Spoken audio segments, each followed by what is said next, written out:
Can you hear me all right? It's a little bit. All right, mic check, mic check. All right. Well, I want to welcome everyone tonight. This is the first of sportsmanship things where we're going to go and start make it a little more intentional, and I'll kind of get more into that a little bit. But my name's Shane Dewald. I'm the director for Blue Valley Recreation Commission, and we've teamed up with a couple speakers tonight, and I'll introduce those guys here in a little bit. But first off, just thank you for you guys coming out tonight. I know we have people trickling in, but we really just want to make a point with our sportsmanship. And I guess to show of hands, I know as people come in, how many people here have seen or witnessed a bad sportsmanship over the last years when you were growing up? And a lot of hands. I figured that's a pretty easy question, but well, I think for Blue Valley Recreation, one of the things we want to make sure is we take full responsibility in that. We got to do a better job on our end, making sure you guys are equipped, parents, coaches, officials, the whole gamut. We feel, and one of my staff's in the crowd tonight, we know we can do a better job to be more intentional. So we're going to start digging our heels in on what this means. And I know a thing you'll probably hear a lot of us, the intentional. We want to make sure that we take care of Blue Valley first. You know, we have that local art with a global reach, and we hope we can expand from there. So we have a lot of good things tonight to show. We're going to have some live footage, some videos, and we hope. And we're going to have a couple speakers at the end of the night. We're going to do a little Q&A, and I think answer any questions you guys may have. So we're going to hit on all different spectrums, and I think that's all I have right now. But I think one last question before I bring Bill up, before I introduce him, is how many people here think that we can do a better job, and we need to do a better job? Is it? Yeah, pretty self-explanatory. But just want to make sure that we weren't marking up the wrong tree. But anyway, Blue Valley Recreation is proud to introduce Bill Severns here. I've known this guy for a couple of years now. We used to call him Grandpa Bill. I think he's an Uber driver for his grandkids all over too. But Bill's coached many youth sports. He's a former major league player with the Brewers. Spent 6 years running around doing that stuff. A multitude of coaching. His kids are involved in lots of different things around the community. So we appreciate that. And I won't run too much of your thunder here, Bill, but he did participate in the College World Series 4 years in a row, which hits home pretty quick now because we now have, if you haven't seen, at Prairie Fire, the College Baseball Hall of Fame is going to be home there. It's here now, but it'll officially be open up in the next year, so that's pretty exciting news, and we were able to help bring that here, so it's good. And Bill's an author. He's also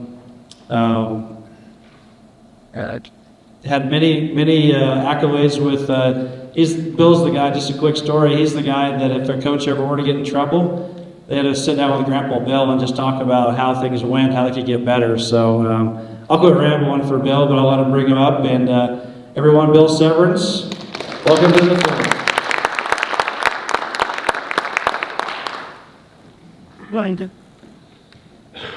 You gonna walk around and talk? Huh? You gonna walk around and talk? I'll walk around and talk until I mess it up. Thank you, Shane. Thank you, everybody. You know, Grandpa Bill, I used to say a lot that time flies, because it really does. You know, we've been married 47 years. We have 13 grandchildren, one being born tonight, or basically as we speak. And yesterday I was at Quick Trip, and this guy looks at me, he had a mask on, and he goes, "Hey there." I said, "What?" He goes, "Anybody ever tell you look like Warren Buffett?" I said, "No." I said, "He's 100 years old, you know." And I asked my grandson, and he said, "No, you look like Steve Martin." I said, "Good." So that's all that really matters. We are life. I used to say time flies, but now I could say time flew. You know, when you're young, you know, you say time flies, but you don't know what you're talking about just yet. And then all of a sudden, 13 grandkids, and where'd it go? You know, time really flew. So I hope tonight you'd have as much fun as we've had thinking about this, what Shane's going to do, because ultimately, you just want your kids to be in a great program. We're so excited about Blue Valley and what he's going to create, but there is a lot of angst, and there's a lot of bad behavior in Little League right now all over the world, but it just comes from being a parent, I think, sometimes, and sometimes people get a little bit upset. But really, the word of the day is always, we just want our kids to have some fun. You're doing it wrong. Oh, no. What was that? I say you're doing it wrong. Doing what? Who are you? Who is it? Like I said, there's always some. Mom is stuck it there. Okay, fun to Maybe say. even took here. Now we're going to get a visitor. Here we go. This guy. Well, Shane just said, have you ever seen this kind of behavior? So I guess we're going to experience it tonight. Hey, what's your name? My name's Bill. Yeah, I know what it is. I just couldn't believe first. What's your name? What, me by him? We could have got Jorge Brett out of here. Shram here. All right, come on up. Let's get it over with. Let's get it over with. I knew the second you walked up here, you had no business. Okay, so who are you and what? Give me that. Ladies and gentlemen, That's my bag. the name is Scary Terry. Some of y'all have seen me out at the ballpark. Raise your hand if you've seen Scary Terry. You've seen me yelling at the occasional 7-year-old umpire, coach, but only if they deserve it. And sometimes that 7-year-old does deserve it. He'll miss the cutoff man. Don't worry, Terry yells at him, puts him into place. Yep. What about you, Billy? You ever seen Scary Terry out there? A couple of times. I thought I recognized you. I knew your voice. Yeah, you recognize me. And what about this bat, Billy? That's my bat. Did you get this made down at Silver Dollar City? No, it was made in Louisville. No, this is Silver Dollar City. Half my family owns Silver Dollar City. Billy, Look, I might have met him. you want this bat back, Billy? I'd like my bat back. You could take it back. Come on. Oh, come on, buddy. Quicker than that. Billy, come on, just take it back, man. Take it back. Come on. Here, leave my bat. Hey! It's gonna cost you something, Billy. What's it going to cost? It's gonna cost you a noogie. Come here, Billy. No, not a noogie. Not a noogie. Oh, no, I can do that to you. Come here. Look over here. Look over here. Here it comes. Here it comes. Kiss that. Yeah, so there's your ID. There's your stuffy buddy. Come on, break this up, Terry. Come on now, Terry. We talked about this last week. Yeah, but what if he deserves it? He doesn't deserve it. I mean, we don't need that kind of bet in your Thanks, Blue. Try to break this up and have a good game with your kids. Hey, one noogie's gonna get the point across, all right? You're right. You got it? Hey, Sal, that right there, that right there was a demonstration, ladies and gentlemen. Look, let's give it up to Terry. Thank you. This is my Will. Nope, No, you're not. it's still Terry. Yeah, it's still there. Ladies and gentlemen, can you believe that I used to be me? Yes. That used to be my name. That's what they knew me as. Guess what I go by now? Strawberry Terry. Because I'm so sweet. Ladies and gentlemen, I want you to raise your hand. If you have ever seen, Shane asked a similar question earlier, if you have ever seen a coach or parent chew a kid out. Oh, no. Everyone raise your hand. We've all seen it. Raise your hand is a different question. If you have ever chewed out a kid or a coach or a parent. Yeah, we've all been there. Heck, if you're a parent, you know exactly what I'm talking about. My kid came out of the womb and I said, son, stop crying. And from that moment on, it was a long road ahead. But real quick, just to throw you back to childhood, raise your hand. Those people who admitted it, who told the truth, who've ever chewed out a kid before. Thank you very much. That's a strawberry big league chew. Who else? Who's chewed out a kid before? There you go. It's courtesy of text. One more. Give me an honest soul. Reached it. There you go. He's done. Don't laugh at him. He's just being honest. Ladies and gentlemen, that was me. So I want you to repeat after me. When you see someone chew a kid out, why don't you say, chew on this, all right?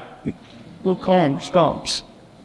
When you see him chew him out, Chew on it. when you see him chew him out, Chew on this. that's what I'm saying. But next time you say it, I need more vigor all part. Go Go grab some big league chew, stick it in your pocket. You never know when you're going to need to hand it out to someone. Say, hey, do you want Chew on it. chew on it? From the moment my son came out of the womb, it was a long road ahead until about the time he was 5 years old at his first T-ball game. That night I knew that something had to change. And that's where I came out with Terry's code. This is Terry's code. At the end of his first T-ball game, I knew something was off. So I came up with 3 words: inspect, dissect, and reflect.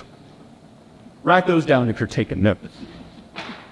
At the end of the game, I inspected what was going on. I was yelling at a bunch of 5-year-olds. I dissected the situation. I said, I'm a grown man, and I can't be doing this anymore, Terry.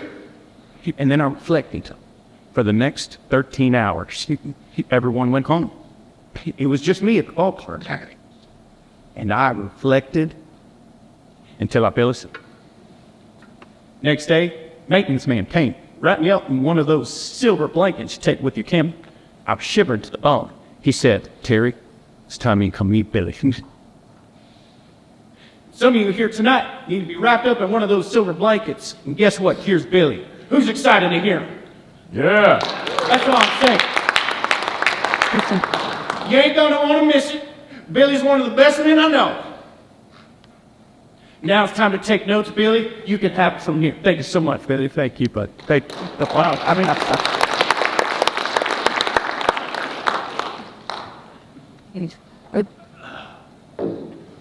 They can play.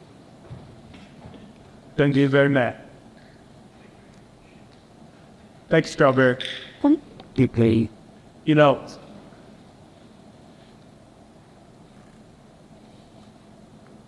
when your kids love you, and they want to be with you, and they've grown up, and they're taking care of your grandchildren. Will's wife is 4 centimeters dilated. Going to bring home our 13th grandkid tonight. He wanted to be here with you guys. I said, are you sure? Don't you be getting in trouble. I don't want Lord to. But right now we've got 6 boys and we've got 6 granddaughters. It's 6 of each. And so our tiebreaker's coming tonight. And we're beside ourselves. You know, you really just don't know what your kids are going to do. You really don't know. There's a movie called Moneyball, and in that movie, the guy says, "Bob, I've seen you tell everybody you know what these kids are going to do, and you don't know."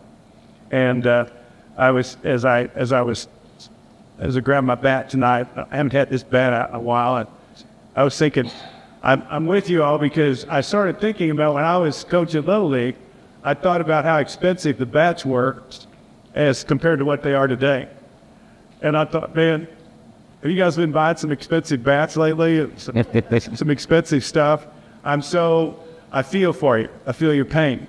First year I coached down in Prairie Village, it was 26 years ago. And I looked over in the bat rack, and it was just beautiful. There were like $2,700 worth of bats. And I don't think the kids can swing them. They were just too big for all of them. And I told the parents, I said, hey, next year, just give me the $2,700 and I'll buy a bat that we can all swing together.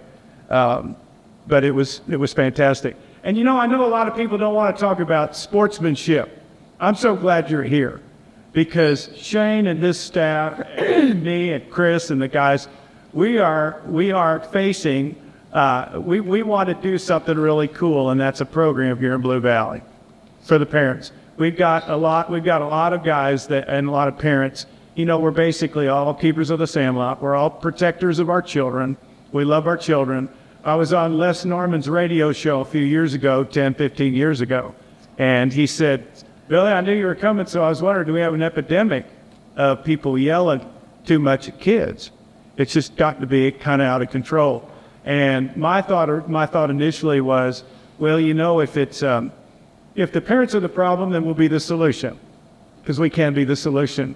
And that's really pretty much what we're talking about, is taking the bull by the horns as parents and being great examples with our kids. On your flyer that Shane and the guys did, I think is a staggering statistic that 75% of the time you get to spend with your kid is before they turn 12. So enjoy them while you can and enjoy the game. And man, I'll be 71 in April. And I don't feel like it, but I don't know when all this happened, but it happened quickly. And I'm so thankful that every day I was a parent, I was there for them. And I was in the middle of everything they did. And as a sportsman and going to the games, I always knew that the chances of the kids playing in the big leagues was probably pretty small. You know, it's really difficult. Shane bought you all books. You get a book. It's called The Keepers of the Sandlot. And on the front of that book is my first grandson. And his name's David. And he's in his dad's glove, and his dad is holding him up. You see his little hand going like this? That was so sweet. And I thought, oh my gosh. And I didn't think that David would play in the big leagues or even care if he played in the big leagues. None of my kids, I didn't care if they played in the big leagues because I wanted them to really do what they wanted to do. Part of what we talk about here in the Keeper's Legacy is I have a contract with the Kansas City Art Institute children. That's where this artwork comes from. I tell them my stories and they draw a picture. And I say, we're supposed to support our kids, you know, and whatever they want to do. Unfortunately, I think this looks a little bit too much like me. But there's my son and there's my grandson. There's a kid, my favorite story probably out in, of all of my stories, I have a lot of them, is a kid named Max. His name's Max Rush. He went to the Blue Valley schools, and his dad, Joel, is a great friend of mine. And we've known each other for a long time. And he comes up to me one day and he says, I've got a problem. I said, what's your problem? He said, Max doesn't want to play baseball anymore.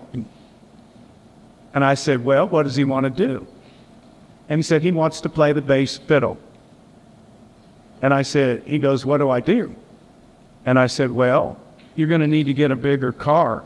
You know, you don't know what your kid's going to do. I didn't know that my daughter is going to be delivering my grandchild tonight. I didn't know that. You just don't know what they're going to do. My sons my daughters, daughter-in-laws, they're all great. And Suzanne and I, the only thing I could tell you that I know for sure is about your kids' future is that you just pray. Just pray for them and keep them in your thoughts and then be there for them all the time. So when I was growing up, well, let me finish the Max story. So Max decided to be a bass fiddle player. Have any of you ever heard him play? His name's Max Rush. I went to lunch with him about a year ago, and because I wanted to find out what made your decision to play bass instead of baseball. He showed up in a Brewers jersey, didn't even know that's who I'd played for. It was crazy. He goes, well, Mr. Severns, he goes, I knew I loved bass and I knew I loved baseball. But I wanted to be the best at one of them, and I figured I could be the better bass player. So he wound up getting a $38,000 a year scholarship to play at the Cleveland Institute of Music. And I don't have time to elaborate on that, but I think that's one of the greatest stories for the Keepers of the Sandlot that could ever be told. Your kid is going to do something amazing. God's got a plan for your kid. I can promise you that right now. You don't know what it is, and if you'll just support whatever you want to do, then it'll be fantastic. And in Blue Valley and with Shane and with Chris and all the things that we're doing, what I wish for you more than anything is that you enjoy every single day at the ballpark this year. In the Keepers of the Sandlot on page 83 is a line that says, teach your children to respond instead of react. Okay? 54 years ago, my minister that I grew up under said that. He said it in a sermon. And it basically meant respond in love instead of react in anger. And for me, that has been the most important thing I think I've heard in my life that keeps me in line. You see it every day. Whether you're a professional baseball player, you're at school or whatever you're doing, or no matter if you're driving or at work or wherever you are. And these are the things that we have to teach our children. how to respond in love. Some people will say just teach them how to respond instead of react. 54 years ago, he said that. Respond in love and do not react in anger. And I think if you can learn how to do that, that's the greatest thing. All I ever wanted to do was play baseball. Psalms 37:4-5 says, delight yourself in the Lord. He will give you the desires of your heart. Commit your ways to him, and he will make your path straight. That's all I ever wanted to do. I got up every morning. I wanted to be the next Mickey Mantle. Anybody remember Mickey Mantle? Please, thank you. Okay, sometimes they don't remember. Anybody remember a paper route? Anybody ever have a paper route? Oh, yeah. Okay, yeah, there we go. Got some good stuff. Like my son. Give me an idea. Show me your hand. Whatever. I got up every morning at 4 o'clock every morning from 7th to 12th grade, and I'd rode this bicycle. Not this one, but one that looked like it. I broke. I would throw 120 papers a day, and in 5 years, I broke 37 windows. Canceled my parents' homeowners insurance. Dad never appreciated that at all. But man, I could really throw. And I could really ride a bike. I had great legs, and I could really throw. But unfortunately, I loved donuts a little bit too much.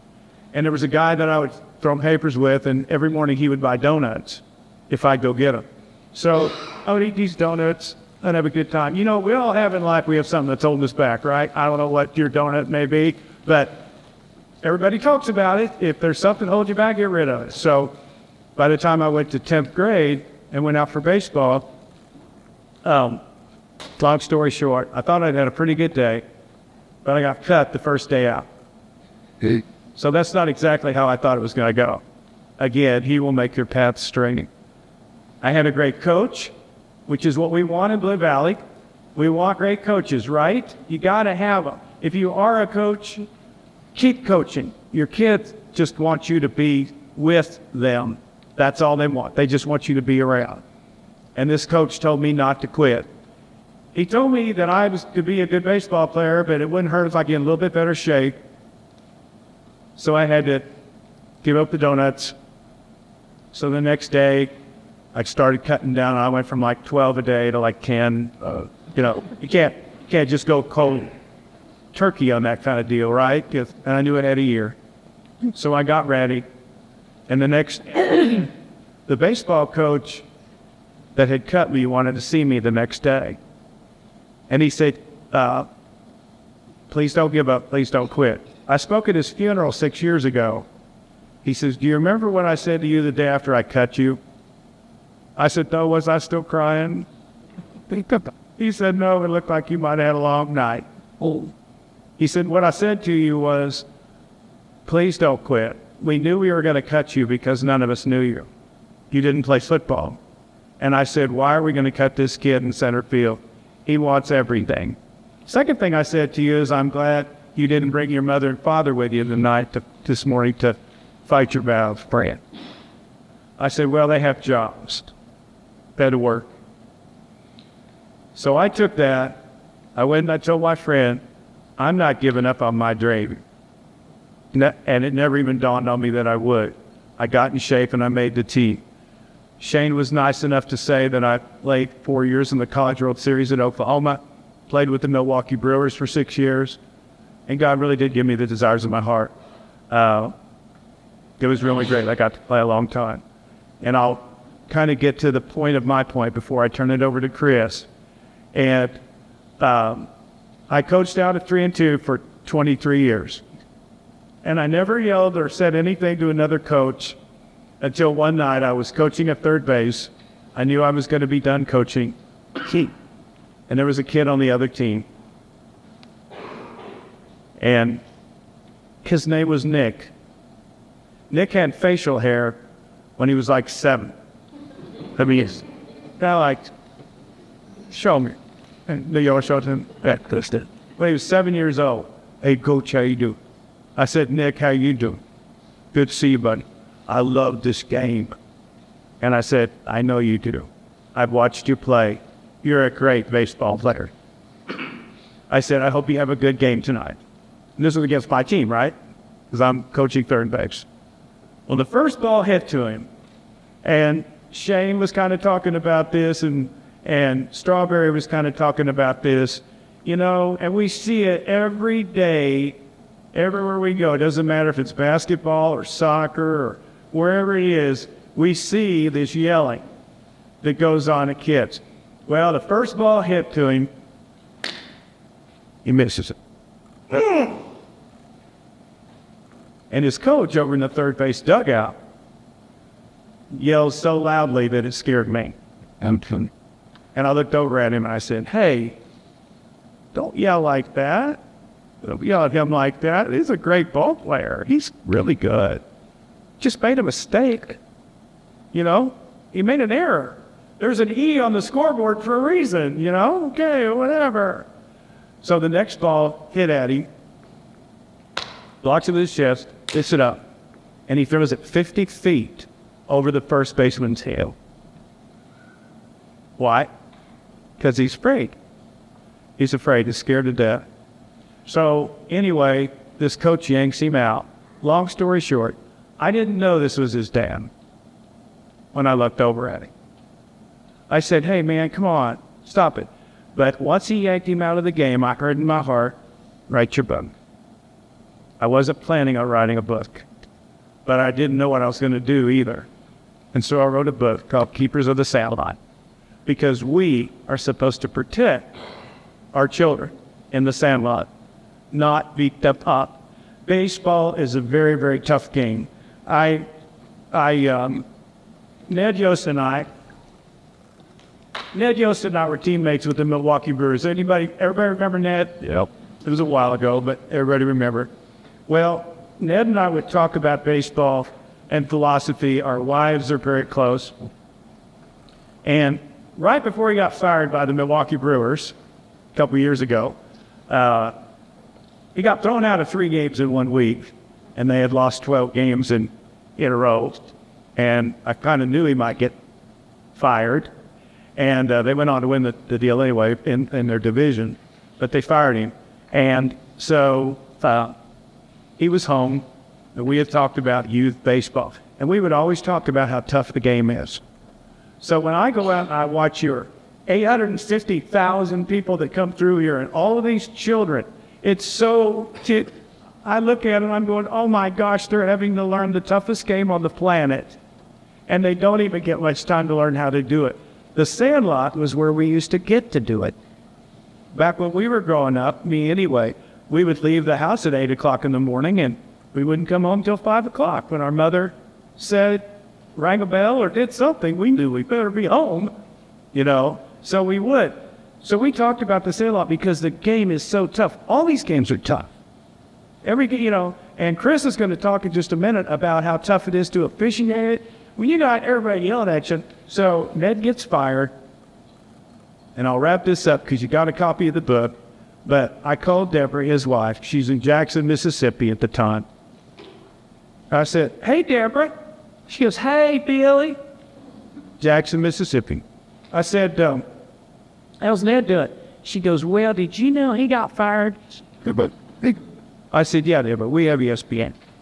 Yeah, I saw. He got fired. He's sitting in the basement, and he's pouting. He just doesn't think he's going to do anything else in baseball anymore. Do you believe that, Billy? I said, no, Deborah, I don't believe that. Let me talk to him. So I hear her go across the floor. Nay yet. It's Billy. He needs some help with a book he's writing. So he picks up the phone. He goes, hey, man, what's up? I said, well, how you doing? He goes, well, you saw it. Do you have ESPN? Well, I said, yeah, I saw it. And what I was thinking was, since you don't have anything to do today, maybe you'd like to write the foreword to my books. He goes, all right. I go, we've talked about it for years about how tough this game is. And so 15 minutes later, Ned sends me the foreword to this book. It starts out by saying, God made me and Billy Severns to be baseball coaches. You didn't say players. We were pretty good players, but we weren't great players. Tough it is. So as you go through Blue Valley in this 2nd to 8th grade time of your life, I'm telling you, I'd give anything to have it back. I'd give anything to have it back. I got another son sitting here, And I'd give anything to be out there with him again. But guess what I'm getting to do now? Watch my grandson, his son, play. And he just can't believe I'm just sitting over there rocking. Maybe he falls asleep. He goes, "You want to help me coach?" I said, "Already done." And he just tells me everything they're doing, that's what we did. I'd give anything to have it back. So Ned said, God made me and Billy Severns to be baseball coaches. This is a book about the heart. And this is what we want to get to the Blue Valley coaches about. I know they want to talk about sportsmanship a lot. I don't want to talk about sportsmanship a lot. I just don't want you going off on everything when you're such a good dad. You do everything right. And isn't it just like life? You can do everything in life you can do it great. And then in 1 minute, you can ruin it all. 1 minute, you can ruin everything you did. So you got to have that control in your heart. Because you can't. I'm a grandfather, okay? I go to my granddaughter's soccer games. I watch some grandfather yell something at my granddaughter. You think I'm out of the woods yet? No, I just soon walk over there and say, "Hey, Grandpa, let me talk to you just a second. Something's going on with you." Well, in my life, I've met a lot of guys. We all have things that are going on. And if you have anything you need to talk about or want me to talk about with you, anytime, let's go out for coffee. One guy got thrown out, 2 stories and I'm done. One guy got thrown out of a game. Jim, you're not here, are you? I can't hardly see it. A guy named Jim Warford got thrown out of game at 3-2. We had lunch last week. Jim Warford's such a good guy. He owns Icon Architecture. He's such a good guy. We thought there must be another guy out of 3-2 named Jim Warford. But there's no way. There's no way Jim Warford gets thrown out of the game. And so I fell asleep in a board meeting. Anybody ever done that? You fall asleep in a board meeting and you wake up and you have a new position? I wake up, I go, flex. And they're all clapping because I'm now the sportsmanship director at 3-2, right? So I had to fulfill that role. I asked him if he'd go out with coffee with me. We went out for coffee. I said, "Tell me about the day you got thrown out." And he said, "The whole day?" I said, "Tell me the part you want to tell me about." He goes, "All right. The first 4 hours of the day I was down at the bank trying to get my company refinanced." I said, "Oh, gosh." The next 6 hours, my wife was having car trouble, so I had to go over to Independence to get her car fixed. He goes, "I knew I was going to get thrown out of something." I said, "You just should have gone home." He goes, "Yeah, that's what we want to start training guys how to do. Respond instead of react. It'll save you every time." The last chapter is called The Ride Home, and this is what I'll quit with. The Ride Home is a chapter, I think for a lot of people, it's kind of sometimes where it falls apart. If they're yelling at a kid, they're not saying something, every message you send is received. You see it right there. A kid will understand everything about you that you do. And one of my sons, he said to me one day, he goes, "You're pretty good at it. Sometimes you're a little too silent. And sometimes that silence almost killed me. I couldn't stand it. So I like to tell that to parents, don't do that." And I said, "Oh, buddy, I'm so sorry." There's just sometimes where I knew that sometimes I had to be silent because there was a problem with me, not you, and it was really great. So I kind of went all over the map tonight because between Strawberry and everything that's going on here, I feel so passionately about what you guys and Shane are going to do. We're going to start a program that every year is repeatable. So you all and your children get to play in a great place where everybody has fun and enjoys the game, and then ultimately goes on and does what really they want to do. Okay? So I'm going to turn it over to Shane. Shane is going to introduce Chris.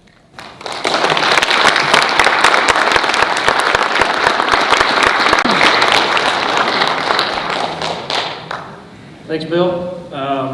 That hits home a lot of things. I have a daughter that's a 3rd grader and an 8th grader, so I've raised my voice a few times at games and stuff too. And unfortunately, in this position, I've had to give a few parents vacations from their kids' games for a little while too when it gets to a certain level. So a lot of good stuff there. The next gentleman coming up here, Bill's mentioned, his name is Chris. He's where you guys were about 3 or 4 months ago. He was just a parent, wanted to just help, and it ended up being an official for over 30 years. His family's from here in Blue Valley. He did the Rose Bowl this last year, so a lot of officiating background.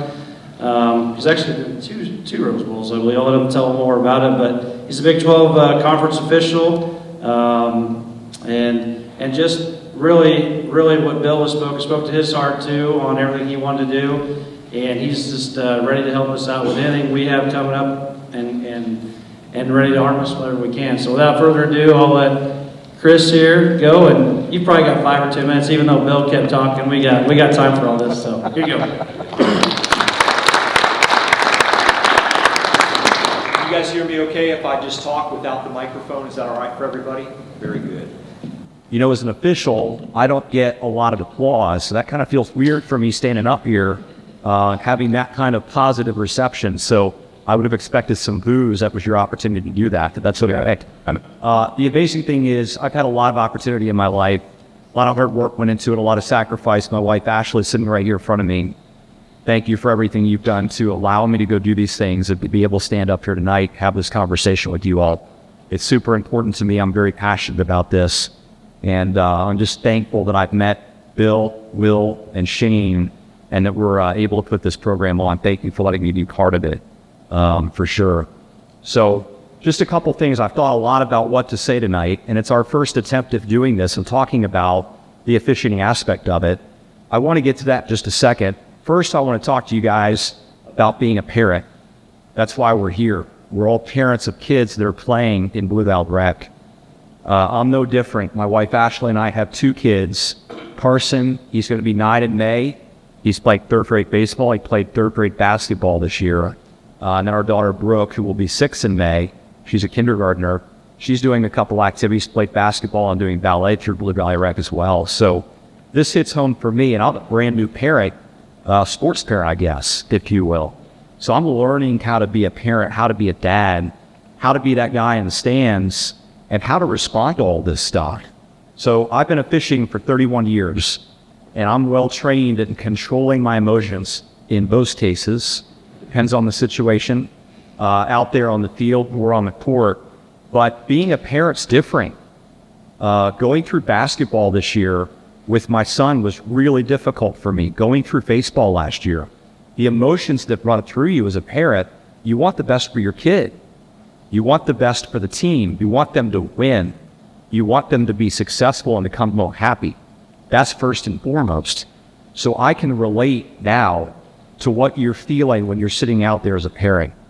And it's hard to control that. If you see something happen out there, your instinct is to yell, "That's a foul," or "That's a strike." Be consistent. And we're yelling at the umpires, most of which are kids, by the way, under the age of 18. That's no different in Blue Valley Rec. Now, as you go up the ranks, we're going to see older people, more experienced people helping us with the officiating aspect. But those are my instincts too. So I want to make sure you guys understand I relate to that. I'm learning about that. Why I was so captivated by Bill last year in November, I think it was, for the basketball presentation. I was searching for a way to be a better dad in all of this. And I didn't know my path. I knew how to do it as an official. I didn't as a parent.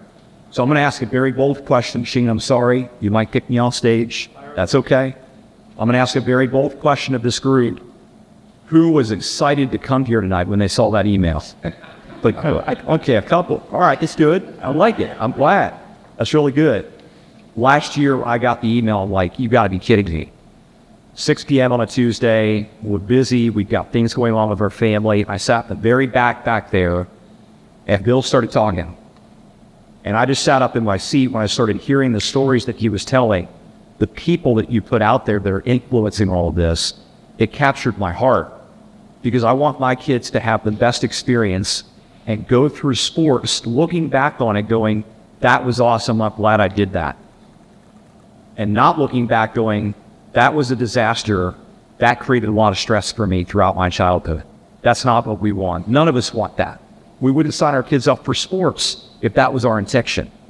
It's no different for me and my wife. So it really resonated with me. And I walked up to Bill after the presentation and said, we've got to talk.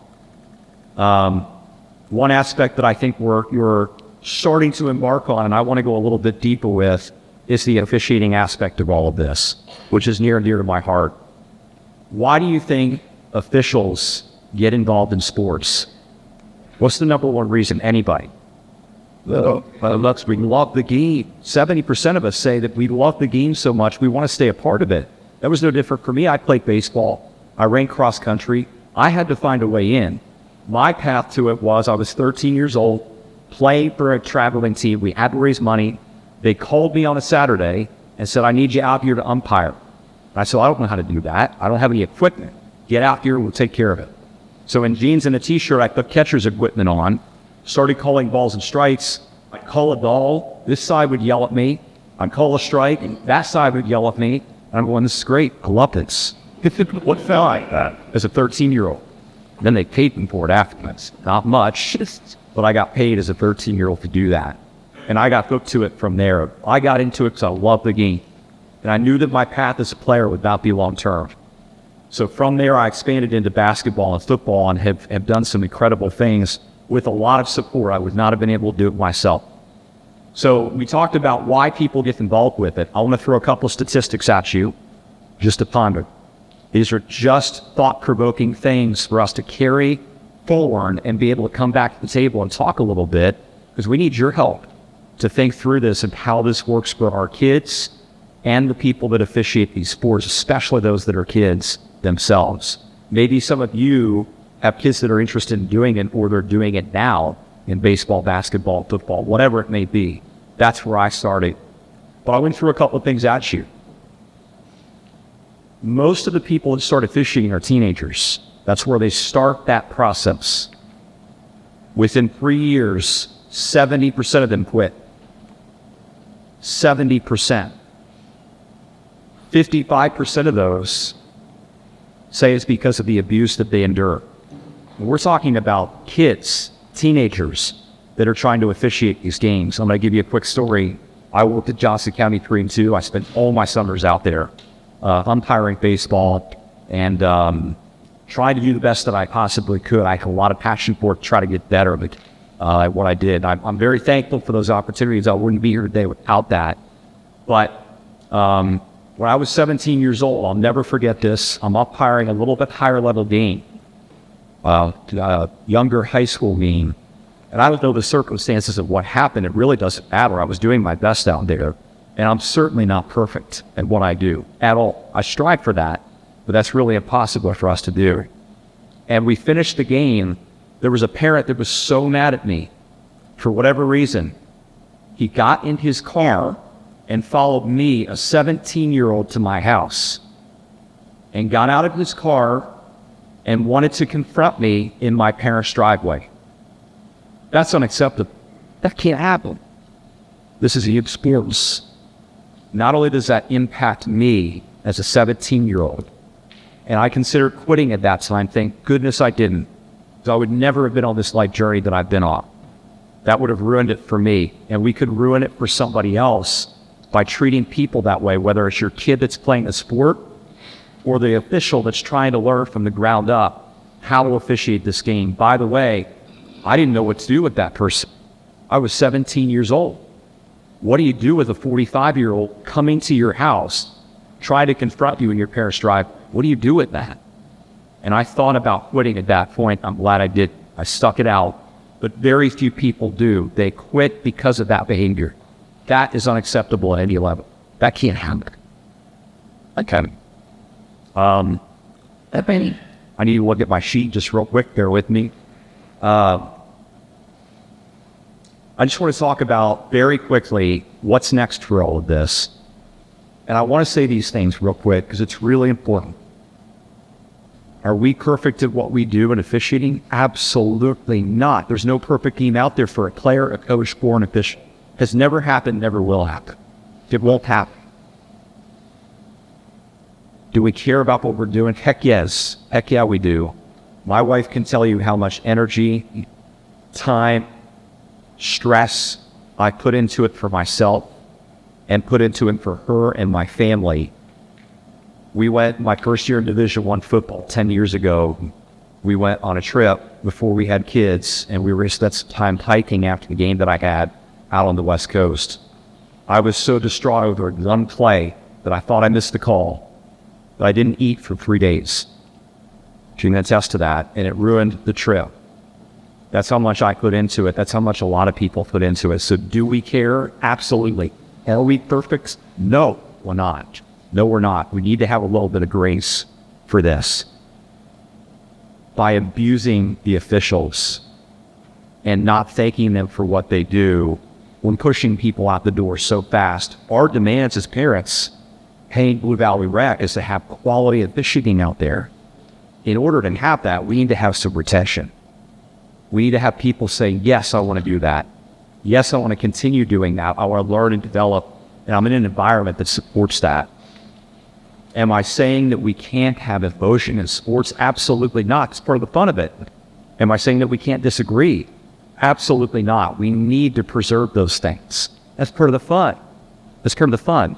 But we got to find a way to do it more respectfully than we want today. And I don't want to stand up here and say, parents are at fault, coaches are at fault. This is a joint effort between all of us to figure this out for our kids, because even if it's an interaction with the official, guess what? That guy that followed me home to my parents' house, his ninth grader was sitting in the back of the car, in the front of the car, witnessing all of that. What impression do you think that leaves on your kid? Not a great one. And so we're teaching the wrong behavior in those situations. So you can tell I've got a lot of passion for this. I really appreciate you guys listening. I know Shane will talk a little bit about the next steps with all of this. There's a lot more to talk about. I hope I get the chance to sit down with you all and just talk a little bit about your thoughts as a parent and what we can do together to continue progressing our youth sports and make it a great experience for our kids, because that's why we're in it, bottom line. So Shane, thank you for the opportunity. Bill, thank you. You all have been great. Thanks for being here tonight.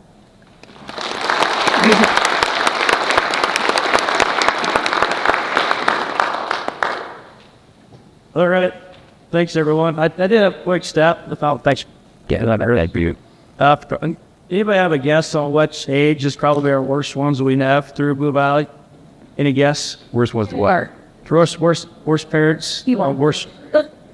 First, second, and third grade is our worst ones.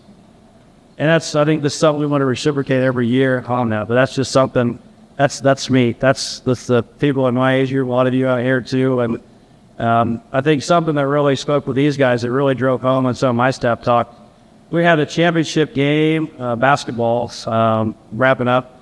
I just happened to be walking around the gym. You never see usually a lot of stuff what happens, but I walked in and I had an official approach a 14-year-old girl, grab her by the shoulder and start talking to her. Wasn't talking is very lightly. Basically, that's what I'm like, okay, we got a major problem here. So I helped escort that guy out to the parking lot, and we continued the game. But there's a lot that goes on. Never on our watch do we want to have something be on the news. That's getting scary everywhere around our world. And a lot of the people that probably aren't here are the ones that need to be talked to the most. But we know it's going to take a village for all of us to kind of go through there. And if you're able to see something, that's what we got to start acting upon. And I just want to assure from moving forward, you're going to have our commitment to go through there, where we're putting lots of resources into this. We're joining with many people, the school district.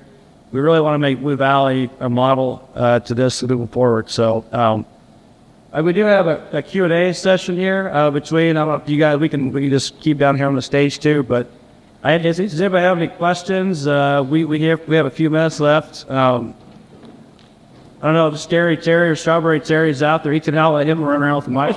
Give me that mic. I was. Yeah, the question over there, Scary. Strawberry. Just a second, so everyone think you on their seats off. Check that too. It's okay. We can hear you. Can't have a thing without that. So keep your mouth.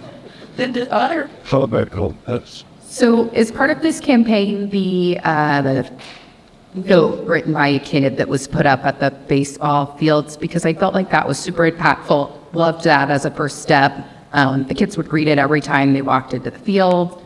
Parents would stop and read it. I thought that was awesome. And this feels like be a great first step, but I know percentage-wise, this is definitely not a majority of the baseball parents and coaches. Do you have any plans for next steps, and what's the vision for this? Yeah, so that was definitely the part we started doing that last year. That's the goal. We want to kind of mix it up. Our goal is to hit every second, third grade, that beginning sports moving forward. And we'll do something like this moving forward. We did it with basketball, we'll do it with baseball, softball, we're going to do volleyball. And we're just going to really start digging in from there.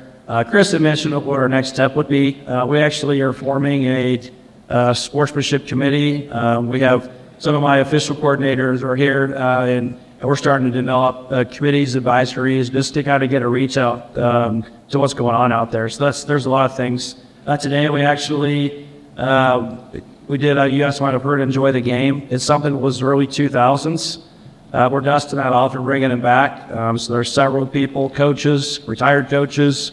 Once you start talking about this, people are coming, wanting to help out however we could do. The toughest part is trying to just get it all figured out, because you can have the parents and the coaches, then you bring in the officiate. That's a whole other aspect of this whole thing. So we're trying to get it all organized right now. So letters and things like that, but we're just trying to think of anything you guys may have. We have a lot of people and talks and stuff that we want to do. So any ideas you have, I think that QR code, I think Peter, he was having you guys talk. I think there's ways to get feedback and ideas you have. If you want to be involved in anything moving forward, we definitely want to help. That's how we got this gentleman up here, and nice to meet his wife here. But there's just a lot of things that we could do here. We just want to make sure we have your voice, because this is, we're going to have hopefully your youth for many years to come. And we want to start it here, so hopefully the kids in high school now, and when they're second, third graders, we can see a big difference by the time they're in. And it's going to take, we want to stair step it up in the high school, middle school. So very long-winded answer to your question, but that is part of the startup. And so, any other questions back? You guys don't have to be scared of Terry. He's actually a pretty good dude. I think the sheet anything. Oh, yes. I'll let you cover that. Well, sure. If anybody's interested in officiating, we've got a coordinator right here. Shane's willing to talk to you. If you know of anybody that wants to come out to do that, try it. I'm happy to mentor people, happy to give my contact information as well. We see good people out there that are passionate about it, that can help, and just be on the lookout for that, of course. So appreciate your help with that. If we have our goal, every coach should referee or officiate a game before they start. That's something we definitely have thought about, and from there. But Adam, myself, definitely we will take anybody. I've given out several applications to parents, that out there. I'm like, here, you know so much about the sport. We'd love to have you. If that each one, I usually reply after them, but maybe we got a question out there. Okay, so not to sound punitive or couldn't make the Bible on this, but are you guys going to have any type of and a place where if we observe issues with parents coaching this or what have you, that we can make that information available to folks who, like yourself, where you could be doing interventions, and you could be, I guess you'd say having the secret shoppers go to the games and everything like that, see what's going on and be able to say, yeah, that's a problem, but not it's not, and be able to grant that intervention. You guys see that as being part of your process? Yeah, currently we have advisory committees that we have. Each sport that we have has an advisory committee. And if we know of a coach or a parent or something like that, we send people out. So we have secret shoppers right now. We just need to put more teeth into that. And that's part of the main thing we do. Anytime you guys have a complaint or something like that, or we find out pretty quick, on who it is. We kind of know you can have someone that we run background checks on everybody every year, but never fails. You have someone that something happens, we take that pretty seriously. But we do have people that walk around and bring it to our attention. We can't fix it if we don't know about it, for sure. So I think the other committees and stuff, what we're going to try to do, we want to have more of a presence there. We're upping the amount of gym supervisors we have, and officials and things like that. So, and as you know, that's a challenge anyway, but we're really trying to look to part two. So.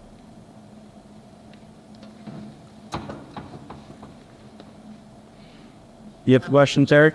What more? I'll make one more thing. Iron flagging is a tough step. You're fine. I'm sorry. This is a little bit more of a comment to add on to that. I think maybe I will say I was one of the people that said I just have to check this on my list to come because I have to because it said required. And I'm really enjoying the message. And so if there was a place like it was advertised as, this is where you leave your comment if you notice something negative, it might diminish the number. I mean, people might be scared. Oh gosh, I'm going to be submitted if I don't behave myself. I'm going to respond instead of react.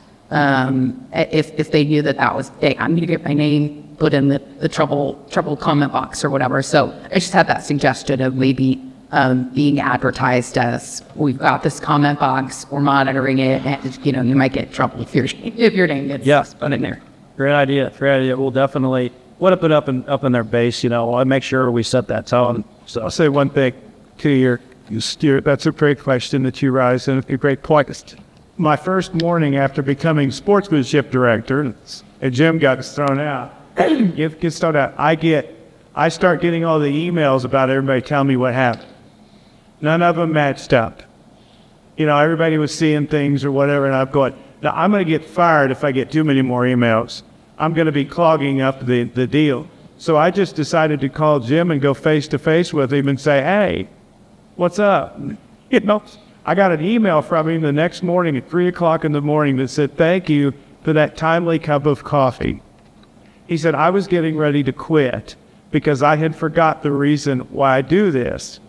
I probably have quite a few. I have a lot of those where somebody just needed to talk, and he didn't want to go to a Little League game and have trouble like that.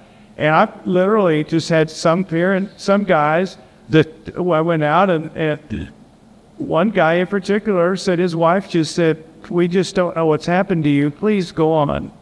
And made him leave. And he went to the, what's the store that has, where you take Severns. And there was a Keeper of the Sandlot sitting in the bookshelf for a quarter. And he read it. And he said it began a 6-year period of healing for him and his wife and their community and their family. I think we have totally forgotten how to just call somebody up and say, let's go out for coffee. So maybe sometime, if you see somebody, people want to be talked to, and they don't know what to do with what's going on. And then, like Chris said, to add it to it, we all know once your kid becomes involved in it, the passions just go way, way up. But, the timely cup of coffee was a nice thing, and he and I are great friends. The guy that was yelling at Nick, he and I are great friends. I didn't get Debbie or whatever. I just knew he was having a bad day. A really bad one. But everybody has bad days. So it's kind of one of those things where you get more out of it if you just take them out first. Be a friend to them. Any other questions out there? Anybody? I'll make a comment. Yes, sir. Okay. Call. We've got AI coming up, so hopefully it'll make your guys' job easier in the future too. It'll just going to pick out the crowd and possibly all the days. We're from Lewisburg. We were allowed to come up this year to play with you guys, and we appreciate that. But we got some great coaches, and we played up here for the last couple of years. It's hard. It's tough. I'm one of those dads too. The younger dad. We've got one child, 11 years old, and it is hard to hold back. You guys see that, and I like hearing your story, where you came from, and again, we appreciate what you do. That was my main thing I wanted to say.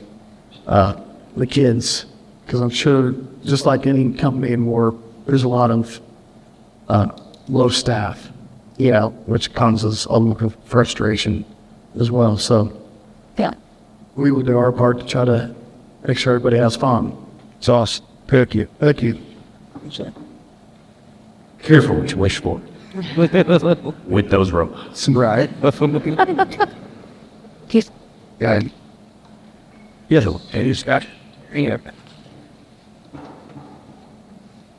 I just wanted to miss it by me. You will take me first. I coach, I've got two little girls and I coach my oldest, and it is extremely hard to coach a child.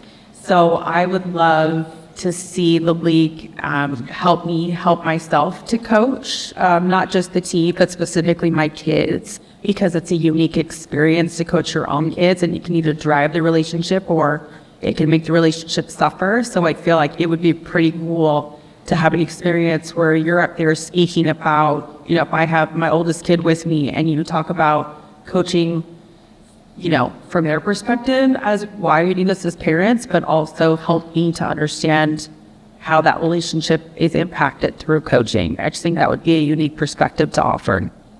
Yeah, absolutely. That's our idea. Okay, Craig. I know one thing, we've got several ideas. I know one thing that we were talking about, I went on the radio, I did a podcast with Les Norman as well, and I think there's a commercial you may have seen where a kid retired from the game at, I think he was 9 or 10 years old because he couldn't deal with, the pressure and stuff like that. But we've thought of an idea just at elementary schools going around here, interview those kids what they actually think. Because I think you actually talk to those kids how they feel about their parents. I know my daughter, she told me, she's like, what are you doing? I mean, I've got excited, believe it or not. I get a little competitive too, but when you start the year and you start to piece that, a lot of people try to live through their kids. That's not a understatement there, but I think a lot of us keep things more than just listening because it's different. It's different than the way we were probably raised and just different things. So, but anything we can do to help you, that's what we're trying to do. Any ideas you guys have, we're gonna take and run with it. A lot of my staff is in here now, and I think they're hearing some really good feedback on how we can take that next step to get better. I even got one of my commissioners here that's my boss, so hello me in the fire. So, yes, sir. I don't need a mic. So, hearing you talk it down inspired me to think about something. What about the concept of having the coaches meet some of the officials and the umpires? I mean, I know some of the umpires are younger, and I mean, kid's grown up. He started a T-ball Blue Valley. Now he's up to 7th grade. So it would be nice if the coaches met the umpires at some point before the season started, got to know them a little bit. It sets a personal level there that maybe they'll respond instead of reacting when they get in the heat of the moment. That's awesome. That's a great idea. Great idea.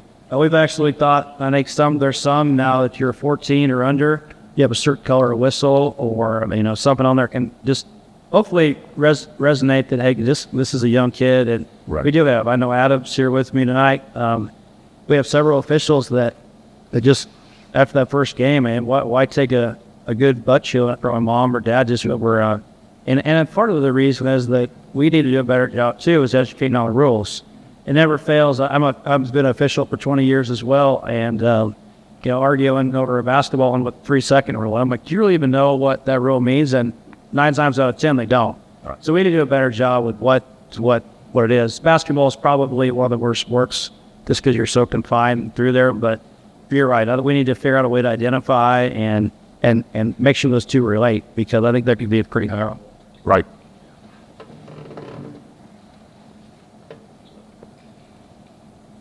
Any other questions? I'm proud of this crew. Yeah, You have great thoughts and ideas, and you've made some great observations there about what happened. I look at the wings. Yeah. Well, thank you for your time.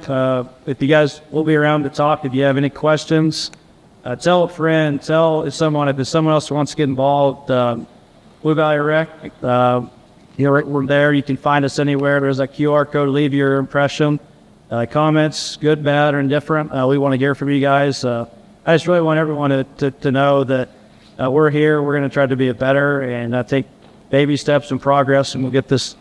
We just can't sit on the sideline or on the dugout and watch. We got to do a better job. Thanks, everyone. Thanks, guys.